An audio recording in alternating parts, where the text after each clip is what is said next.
From Swoop, it's Take the Plunge, a podcast about how business owners decided to stop what they were doing and took the plunge to start their own business. We take a look at how they came to that decision and what those first crucial steps were in getting their business up and running.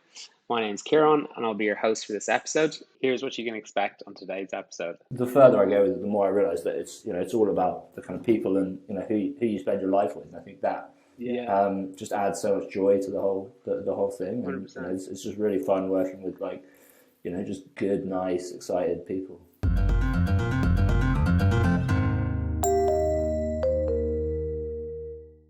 Today, I'm delighted to be joined by Hector Hughes, co-founder at Unplugged.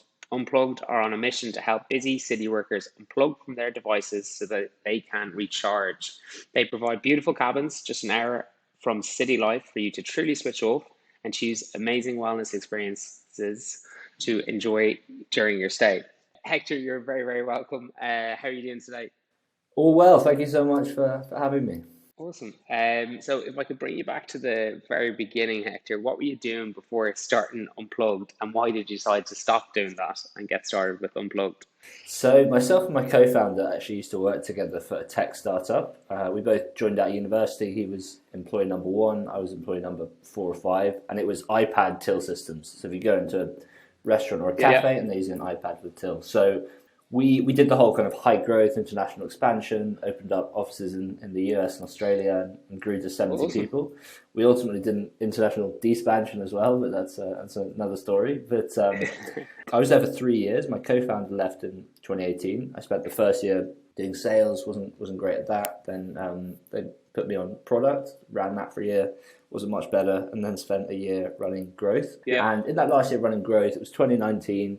I just got a bit burnt out with it all, I was flying around the world to set up these offices, I had a fairly busy social life, spending all day on my phone, and just kind of really lost my joy for life. And seeing this, a friend recommended I would go to a silent retreat in the Himalayas and I initially kind of laughed this off, thought, I can't do that, stupid idea.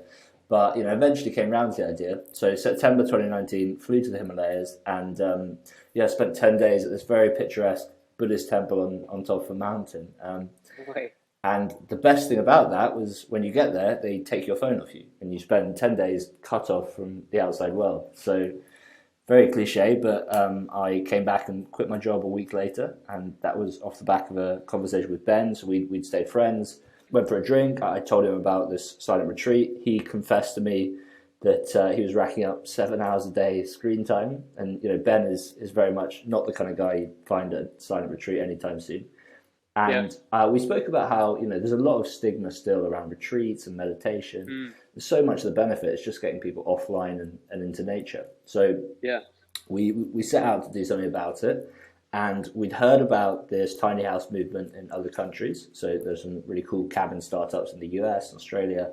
So I actually flew out to the US to stay with a company called Getaway out there, and flew to Belgium to stay with a company called Slow Cabins, and got there, was super excited to get off my phone, put it in the box provided, and then half an hour later I made excuses and was straight back on it. So we realized we were actually going to have to lock people's phones away. So that's where the concept came from. So we put cabins an hour from city life. People go, literally padlock their phones in a box. We give them a map and a Nokia and leave them to... Yeah, amazing. And just curious, talk me through the silent retreat for a moment. Like day 1, day 2, is a bit like, are you getting withdrawal symptoms, or are you just getting straight into it? What's it like? Yeah. So it's a real roller coaster. It's what we found with our, so we do these kind of 3-night digital detoxes now. And what we found with that as well is it takes about a day for the mind to settle down. So the first day you're actually kind of more anxious. But this, so at the silent retreat, really it's a real roller coaster that you really kind of go through. So it was half Buddhist philosophy and half meditation. So we spend 3-4 hours a day meditating and 3-4 hours a day in kind of Buddhist teaching, and you really go through the whole process. I tell you what, the biggest thing you notice day 1 is just because you're sitting with a straight back, and I was used to however many years of just slouching in a chair. So I feel like I should be sitting up more right. By day 1, your back is just aching, and you just think, I'm never going to get through this. But then it's remarkable to kind of see your body adjust and you kind Yeah. of come around to it. So yeah, that was it. And then it was 8 days like that. And the last 2 days was just intense meditation. So it was like, 5 or 6 hours a day meditating. And honestly, it came out of it just buzzing. Like, felt so good Yeah. afterwards. Yeah, it's And crazy. like, and you just like had that hyper kind of change moment where you're like, your head's just going all over the place, and then you're gonna like really focus in towards the end, or is it something that gradually becomes easier to do as the days go through? Yeah, it's interesting. It's one of those things where like, it, looking back, it kind of changed. Obviously, changed a lot, but like came out of it, like you kind of feel really good. You didn't feel that different. It wasn't like I came out and I was Yeah. like, right, I'm going to quit my job and all these things. So I actually came back to London, thinking to like crack on with my current job. Mm. So it was this startup again. We were like 70 people, and I had to fly straight back after the retreat for a leadership meeting. So we were like quarterly Yeah. planning and. We were trying to raise like a 10 million Series A at the time. And 2 days into that, the Series A fell through. So like Oh no. the last hope said no. So that Yeah. day we had to close the US and Australian office. I was running growth at the time. So literally, overnight we stopped marketing spend. So I just had a week twiddling my thumbs. So, Mm. and that was really the catalyst. It was a bit of a perfect storm. I was obviously in a great headspace after the retreat. Kind of Mm. this had happened at work, and then going for a drink with Ben, and it was like, well, now's kind of the perfect time to go and do something. Mm. So yeah, you think you come out with the kind of clear picture of what life would be, but I still needed that push. And in terms of kind of getting yourself then from the push into starting with Unplugged, were you kind of scoping out ideas for a while, or did you go straight into it? No, I'm very kind of impulsive, I guess, when it comes to these things. I'm much more. I spoke with Ben, then I spent 3 hours on a Friday night googling it, and I was like, yeah, this is probably a runner, and then quit on Yeah, Monday. So love it. I'm not. I think the best, Yeah, some people can spend months yeah. researching, and there's no right way to do it, but I found, actually getting started is the Yeah. best market research in my opinion. And in terms of like getting started, obviously you said you went over to States, went over to Belgium, saw that the whole phone thing was a pretty crucial element. Once you kind of copped that, what were kind of next steps in terms of getting you up and running? Yeah, for sure. So I mean, the great thing about, because I think there's so many, like getting started is the hardest thing, right? Like once you've got off the 100%. ground, the momentum kind of carries you through. We had a great, I'll call it a forcing function with the cabins, which is that, by ordering a cabin, so we ordered a cabin before we had the money, before we had the land to put it, any of those things. And that is really good because it means we don't have to figure it out, right? That we had a, Yeah. Really four, forcing the issue. yeah. So we had like a 40, 50 grand cabin coming, no means to pay for it, nowhere to put it. And then the pandemic hit. So it was like, fuck, Lovely. So all of our, sorry for swearing, but it was like No, fire away. all our, we were trying to raise money at the time. All those conversations died. We had a couple of sites lined up. Those died as well. So we were sat there in like March, April, 2020 with this like cabin being built and no money to pay for it and nowhere to put it. So, but that really focuses the mind. I'd say it does. And then I suppose, so obviously, as you say, you got 40, 50K bill there. Um, no one's laid out of their homes. So what's the plan? Yeah, so we really just kind of scraped together money wherever we could get it. So we did 30K friends and SEIS family stuff. round. It was sadly we're not SEIS qualified because of the accommodation nature of the business. So Yes. yeah, managed to scrape together. We wanted to do 50K with friends and family, but got to 30. We got to 23 and then added another 7 a bit later on. So it was really Yeah, scrappy. And then we got a 15K Virgin startup loan. So like yeah, we they're really great. scraped it. And then my co-founder was still working at the time. I was full time. He was still working. So he was kind of picking up extra bills and kindly feeding me a bit of his salary as well. So we really, the great thing about it is it's a very simple business, right? You just get a cabin. You start Yeah, with one cabin in the countryside. So we could get it up easily, which was great. And I think that actually put us in very good stead going forward. So being so constrained at the start. and where did you find your first location? Because often when we chat to first time businesses here, whether it's like a coffee shop or a gym or anything, it's like getting that first space or someone to give you a chance in that space is the hardest bit. So in terms of you getting a location to put this cabin. How was that process? Yeah, for sure. So that was difficult, and same with the second and third location. So at the start, getting land was the real Mm, issue, and as you say, it's all about like credibility and that, right? Like hmm why are these two blokes going to be able to get this off the ground? So we just spoke to everyone we knew, and cold emailed a bunch of farmers as well, like 500 farmers. So I had probably had about 20, 30 conversations. This is all pre-COVID. I'd love to hear some. What was the most random? I'd say you had some random conversations with a few of those farmers. Honestly, went to see all the sites, and some of them was just like round the back of some bloke's house, and he was like, "Could you put it here?" I was like, "Nah, it's probably not the right spot." So, yeah, I really went through it all, but we found one site that we really liked, so we kind of had that Yeah.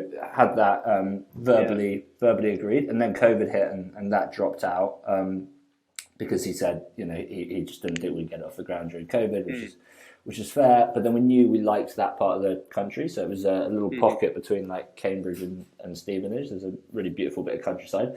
So I literally, I was like, okay, I really need to find another site, and was planning to just cold call farmers. I really couldn't be bothered to cold call, so it was like on my to-do list for like a couple of weeks, and it was Yeah, getting yeah, closer yeah, and yeah. closer. I was like, okay, I just got to do it, and then picked up the phone, called one person literally, and she was like, "Oh yeah, I was thinking of doing this. Like, why don't you come up and I've got a No perfect way. site." And it was just the best Oh, site. serendipity. Yeah, they were super. They were our first landowners and have been super supportive and helpful all the way. So yeah, we Amazing. really got lucky in the end. So you got that lovely serendipitous moment of one cold call, one result.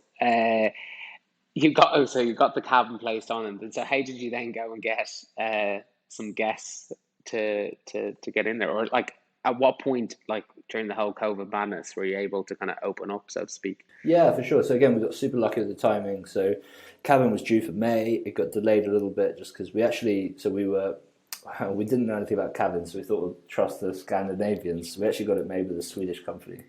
Um, Yeah. and the great thing about that is the Swedes didn't really get locked down. So they actually built it in Latvia, but Ah, they again, didn't. the No, Latvians as yeah. well just kind of cracked on with it. So we got our cabin in June. A couple of things were delayed, but it wasn't too bad. And then Yeah. the UK government lifted regulations in July, so it started July. Yeah. So it was literally perfect timing. I think my experience with selling anything or launching anything, because you expect everyone to rip your hand off, but then you launch and hmm launch to cricket. So the first month we did 50% off for friends and family, and literally got Yeah. 3 bookings. One of Ben's maids, my two sisters came to stay, and then we had one other Unreal. person. And yeah, so it was that first month we were like, oh god, this is going to be a slog. So then we had another month of kind of legwork, but then Yeah. something just really clicked, and we got quite a big influencer coming to stay. We're actually talking to him about investing, but then he's like, "Look, I'll come and take some pictures and stuff." And Yeah. then the floodgates just opened, and the Evening Standard wrote an article about us, and Oh, went amazing. from getting like one bookie a week to like a bookie a day, and it's been pretty nuts since then. How addictive is that email coming through? Uh, Relief is the feeling. oh, all sorts of emotions. And then just kind of touching into that side of things in terms of like the PR Evening Standard or using the influencers, did you kind of have a bit of a mixed marketing approach at the beginning to see like how to see this out, and kind of what were some of the things that kind of seemed to work or not work for you?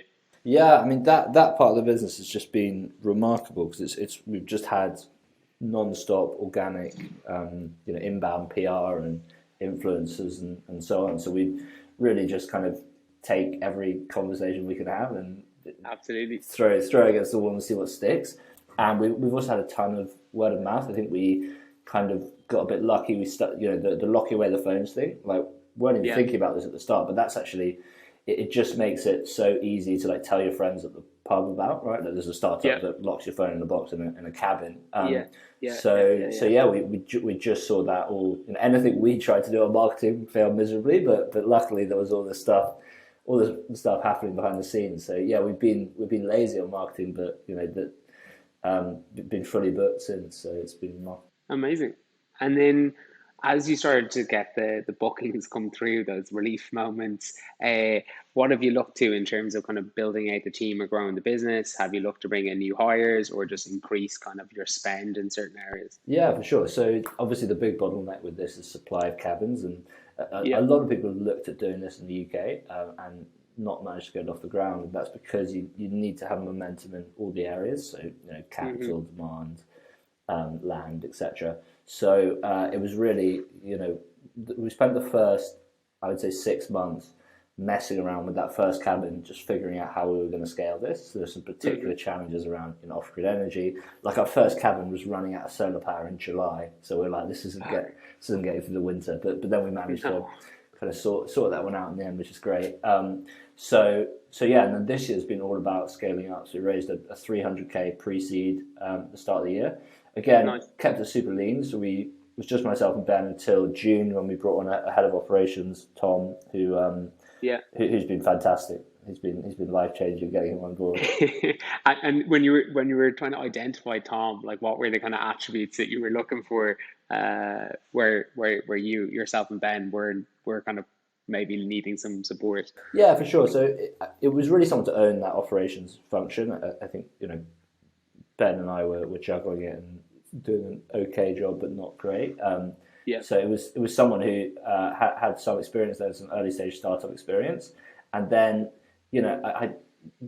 we did a lot of hiring at this previous startup we worked at, a lot of bad hiring and some good hiring.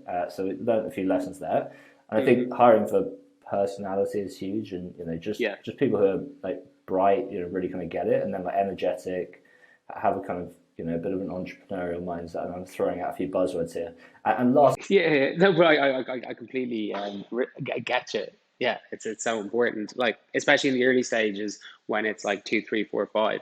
There's no point in taking that mantra of like, oh, we should have loads of differences. It's like I think that's a bit bollocks. It's like no, I need people that were really gonna energize and get on very well and click. yeah, and I think the big thing was that like Ben and I came to this with no industry experience or anything, so like we did a good enough job to get stuff off the ground, but like really finding the right people to take all of the individual functions to the next level Mm.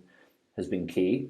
So yeah, because at our previous startup, it was very much hire people as cheap as possible and kind of very top down. So and then just Gotcha. where rather than kind of bringing people in and then empowering them to like own that function and take Mm. it away. I was one of those hires. I was a rubbish hire. They hired me in sales, and then barely made a sale Really for a selling year. yourself there. I was hopeless, but so I was like, I don't want to hire another one of me. So so that's been great. Yeah, I really think, and just I mean, the whole experience has been just phenomenal and very fulfilling. But Yeah. the further I go with it, the more I realise that it's all about the kind of people and who you spend your life with. And I think that Yeah. just adds so much joy to the whole thing, and 100%. it's just really fun working with like just good, nice, excited people. Yeah. And on the kind of the pre-seed 300,000, how did you find that experience? Was that a bit of a slog, or was it a lot easier now that you had statistics, land, cabin, or like any equity raise is a pain in the ass? Yeah, it's like Yeah. I'm raising the seed round at the moment, which we're uh, getting there with. So yeah. now doing the seed, And and it, I thought and have you guys gone crowdfunding side of things? I can imagine your proposition lends itself very nicely to kind of that side of things. yes, we've done we've done it all via kind of angels so far, Yeah. and then we are looking at doing because crowdfunding is great, but Oh, you've got to jump through a lot of hoops, right? yeah. And also bringing the like there's something a bit sickening about bringing like a third of the capital to the table and then them charging you for the third that you brought out. It's psychologically very wounding to take that on. Plus, you then obviously have to do the investment in all the collateral, the marketing, and stuff like that, which can be retrofitted for other kind of marketing purposes as well, for sure. But it is a bit of a hit to the bottom line, no doubt. But there's some good models. So we do get a lot of guests asking if they can invest, which is cool. And there's a founder I know just connected me with a company, I can't remember their name, who create these kind of SPVs that allows you to bundle all of your smaller ticket people together and going as Yes. one name Yeah. on the cap table. So you can do some kind Yeah. of It's DIY it's crowdfunding. yeah. Because essentially that's what the Cedars Code gives you with the single nominee structure. Because like that's the one thing you want to avoid massively, having like a cap table with like 2,000 people on there that you have to try update, and the person that's put in £250 is asking you really niche questions. So definitely to be avoided. And did you ever look at like because obviously if you're continuously adding on the cabin side of things, that's the hard asset side of things, and traditionally asset finance is pretty favorable when it comes to rates and things like that. Did you ever look at that as a possible route? It's a big part of our strategy for scaling. So Yeah, we've got our first two asset financing deals over the line. I mean, the challenge there is just trading history, right, and track record, and yeah, so absolutely, the further absolutely we go, the bigger part of the easier. strategy that will be. Yeah, And then it's just thinking about how to build that balance sheet, right? Because that's obviously yeah, one of the dangers is you end up over leveraged. But it's a 100%. problem that's been kind of tried and tested before. So hopefully it's not rocket science, but I'm sure we'll figure it Yeah, out. and then I suppose getting back to growing the business outside of financing, you've obviously got your sites north and south in London. Is the plan to kind of continue in around the kind of London area, or have you kind of got your sights set on other cities and other locations now? What's your kind of thinking there? Yeah, well, I mean, it's really to kind of make the most of the London market first and foremost. We want to kind of Yeah, get to some sort of scale here, but certainly, I mean, we're just wrapping up a seed round at the moment, which kind of lets us, give us the kind of runway to start that UK expansion next year, yeah, and ultimately the goal is Europe. So, it's really kind of just go as fast as we can with this. But yeah, there's absolutely. obviously great traction, great tailwind. So it's really about making the most of that. And are you getting much kind of insights from like the customers that are using the log cabins at the moment in terms of what you need to do from a new product development point of view, in that like I need this type of a cabin, or we should have a slightly different range? Like, do you get lots of feedback in through that way? Yeah, we do get a lot of feedback. My co-founder sends an email to everyone who comes to stay asking for feedback, and we probably get a 50%. So a lot of it's like the coat hook was loose or something like that. There's a lot of good stuff in there as Yeah, well. So we really changed the whole layout after the first cabin, yeah, based on customer feedback, and now we're just installing cabins 8 and 9 now. So we've kind of done a few of that model, and then it's kind of pausing and taking more feedback on board. So, yeah. but yeah, it's a constant iteration. I've spoken to people at Unyoked in Australia, and the slow cabins in Belgium, and they say you never get the cabins right? Like Yeah. there's always something you could improve. Well, there's always someone complaining about a coat hanger, so there's not much you can do. We'll get that for the thousands of cabins. Yeah. Although I suppose on that, you when we've chatted to people, not to say directly similar businesses, but definitely service-led businesses, the power of reviews and the kind of trepidation around reviews coming in. Like, how have you managed that and managed that kind of customer online experience? Yeah, it's interesting. So we haven't listed on any review platforms yet. I think we do. Someone did give us someone opened us a trust pilot and gave us a 5-star review, which is nice. But Great. it was again like we've been lazy on marketing, so it's just something we haven't had to look at yet. But I do think it's good. I mean, so at our previous startup, that Trustpilot was everything, and what it meant is like the company was just overly focused on that. It's Gotcha. like it's almost like Pandora's box, right? Like once you start doing it, then every time there's a 1-star review, everyone's trying to jump on it and bury Yeah. it, and yeah. So it really turns into kind of all consuming. So like the focus from our end is just make the best product possible in these early stages, and like that obviously, as you say, creates serendipity and kind of spreads the word. Hmm. So Hmm. yeah, it'll be interesting to see how and when and if we layer that into the whole offering and marketing.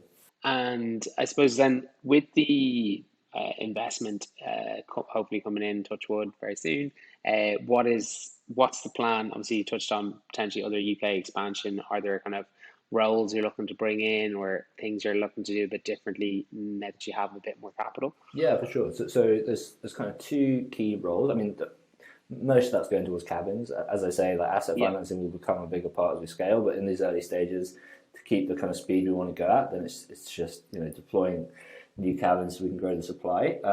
The two key roles that we're missing, one is someone's really own marketing, so head of marketing. Again, Yep. my co-founder does it kind of part time along with a lot of the guest staff. So he's a busy guy at the moment. Yeah. But I think you really need someone who is thinking about it, first thing in the morning and every day.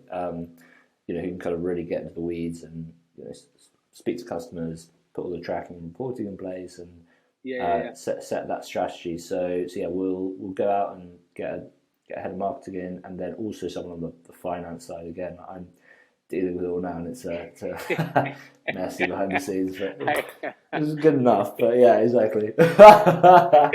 So some What are you using? Like a QuickBooks, or what kind of, do you use any kind of stuff? we're working with an accountant as well, so it's good to have some. Pretty key to get those independent accountants in sometimes. Yeah. But I mean, it's just death by a thousand cuts. You've just got endless payments and so on. Yeah, so exactly. Just starting to build out that function will be really good.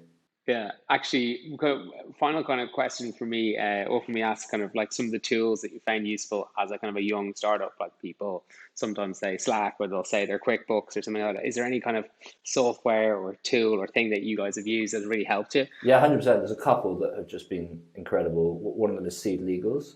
Just handled Oh yes, really good. Yeah, honestly. Very good for a cap table. But yeah, exactly. And just like simplifying the investment process. So would recommend that to any startup.